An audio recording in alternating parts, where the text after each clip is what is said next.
हैं। अच्छा सर, इस गैदरिंग के रिजल्ट्स तो जो भी हैं, मुझे बताएं कि अभी जब ओवल ऑफिस में मीटिंग हुई थी इनकी, तो ज़ेलेंस्की साहब was very very persistent on it कि हमें सिक्योरिटी डील ही चाहिए। बिल्कुल। बट डोनाल्ड ट्रम्प साहब कहते हैं कि हम सिक्योरिटी डील नहीं कर सकते आपके साथ, हम सिर्फ मिनरल डील कर सकते हैं। हाँ तो अगर सिक्योरिटी डील हो जाती है और यूक्रेन में नेटो आ जाता है, that would create a more panic situation for Russia. तो वैसा तो होगा नहीं। रशिया तो कभी भी ऐसी डील को तस्लीम ही नहीं करेगा। रशिया की तो पहले जंग से पहले जो शरायतें थीं वो शरायत ही ये थी कि भाई नेटो फोर्सेस यहाँ से निकलें।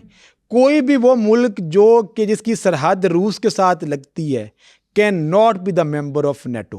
अच्छा, ज़ेलेंस्की साहब एक ये भी पॉइंट रखते हैं कि लेट्स से अल्लाह ना करे कि रशिया जो है वो यूक्रेन पे कब्जा कर लेता है, और रशिया पे जब रशिया यूक्रेन पे कब्जा कर लेगा, उसके बाद जो नीचे यूरोपियन यूनियन स्टेट्स हैं, क्या रशिया डू यू थिंक उनकी तरफ भी एग्जैजरेट कर सकता है? देखिए, पहली बात तो यह है कि पुतिन ने यह बात बड़ी कैटेगोरिकली की हुई है कि मैंने यूक्रेन पे कब्जा करने नहीं आ रहा हूँ, मैं इसके रजीम को चेंज करने आ रहा हूँ। कि मुझे कीव के अंदर जो कैपिटल है यूक्रेन का, वहाँ पे वो गवर्नमेंट चाहिए जो प्रो रशियन हो। एंटी रशियन गवर्नमेंट को I can not afford in Ukraine, ठीक है। और वो सिर्फ वहाँ के पॉलिटिकल सिस्टम के अंदर रशियन बैक्ड गवर्नमेंट चाहते हैं, और वो कहते हैं मैं ये इलाका भी वापस कर दूंगा, लेकिन वहाँ पे गवर्नमेंट वो हो जो रूस की बैक्ड हो, ठीक है। क्योंकि मैं रीजन के अंदर आने वाले दिनों में मेरे लिए जो सबसे बड़ा सिक्योरिटी का ख़तरा है कि मेरा सबसे बड़ा दुश्मन, अगरचे डोनाल्ड ट्रंप के आने के बाद अगेन चीज़ें बहुत बदल गई हैं और रूस और अमेरिका अब आपको एक दूसरे के करीब आते हुए नज़र आ रहे हैं। साथ वो जो अथॉरिटेरियन लीडर हैं, ये डोनाल्ड ट्रंप, ये शी जिनपिंग, ये पुतिन, ये कहीं इकट्ठे मिलेंगे आने वाले दिनों में, और ये आईआर की तारीख में एक बहुत बड़ा लम्हा होगा, ठीक है, जहाँ पे दुनिया के अंदर, और यूरोप कहाँ पे स्टैंड करेगा उस वक्त मुझे कोई समझ नहीं आती इसकी। और यूरोप ने जो 70-80 साल लगा के अपना वो एक चीज़ बनाने की कोशिश की थी, वो तो एक रेत की दीवार साबित हो रही है और ज़मीन बोस हो रही है।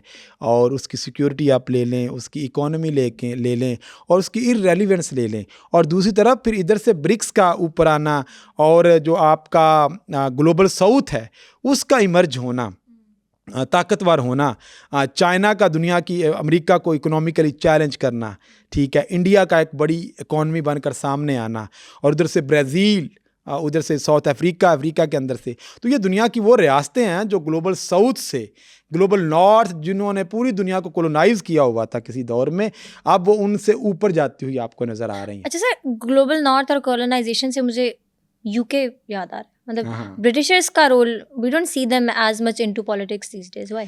देखें, बरतानिया के लिए सेकेंड वर्ल्ड वॉर जो थी ना, वो जैसे मैंने कहा था ब्लेसिंग इन डिस्गाइज, एक रशिया के लिए भी था, पाकिस्तान के लिए भी था।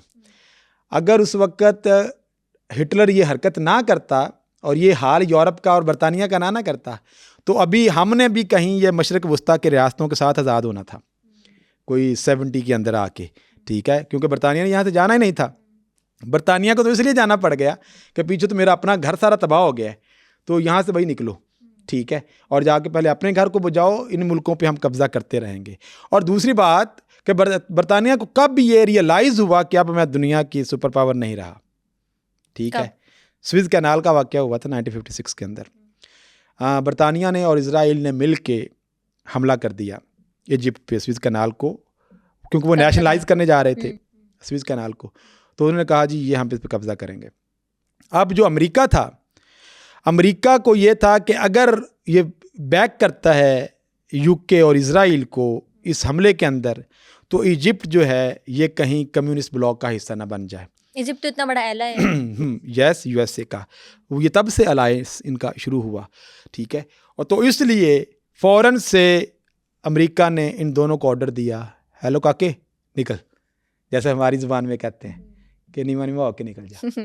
तो ये वो लम्हा था जब इनके पास रेजिस्ट करने की ना तो कोई इनके पास वजह थी और ना ही ताकत थी, और बड़े अच्छे बच्चों की तरह इन्होंने स्विस कैनाल इजिप्ट को दे के वहाँ से निकल लिए, ठीक है। और उसके नतीजे में फिर दुनिया को ये समझ आ गई और बरतानिया को भी ये समझ आ गई कि अब तो कि अब मैं दुनिया की ताकत नहीं रहा, ठीक है। और जो सेकंड वर्ल्ड वॉर के नतीजे में बरतानिया का हाल हुआ और उसके बाद फिर यूरोपीय यूनियन बना, और यूरोपीय यूनियन के नतीजे में बाद में आप देखते हो 2016 में ब्रेग्जिट की तरफ जाना, रेफरेंडम का होना और ब्रेग्जिट का हो जाना, अगरचे दैट वाज अ ब्लंडर। अब बहुत ज़रूरत थी यूके के उन यूरोपीय ममालिक की हेल्प के लिए, लेकिन वे बड़े बुरे वक्त पे ये फैसला, अगेन देखें आपने अवाम की मानी है बात तो आपको क्या कुछ भुगतना पड़ा, ठीक है। रेफरेंडम में यंग लोगों ने ये कहा और आप बाहर निकल गए, ठीक है। और अभी भी बहुत सारे जो यंग लोग बाकी यूरोपियन ममालिक के अंदर हैं वो भी डी ग्लोबलाइज्ड हो रहे हैं, ठीक है। नेशनलिज्म की तरफ यूरोप अब जा रहा है, यस, ट्रम्प की आइडियोलॉजी की तरफ और राइट विंग वाली जो बात है, तो उसके नतीजे में अगेन बाकी मुल्कों का भी ये हाल होना है, ठीक है। कि अब आप एक दूसरे को सपोर्ट या एक दूसरे की हेल्प नहीं करेंगे, अब ये आपकी अपनी अपनी जंगें हैं, अनार्किक सिस्टम है, ठीक है। अपनी अपनी दौड़ है, दौड़ें, हाँ भी वो जैसे पंजाबी में कहते हैं आप इकट्ठे कितने होना दौड़ते हुए, कि अल्टीमेटली ये बाहर जाके ये कहाँ पे इकट्ठे होते हैं, कहीं पे जाके इनकी आपस में कोई ऐसी बात बनती है, ये फिर देखते हैं कि आने वाले वक्त में दुनिया की जो ताल्लुकात का ऊँट है ये किस करवट बैठता है। जैसे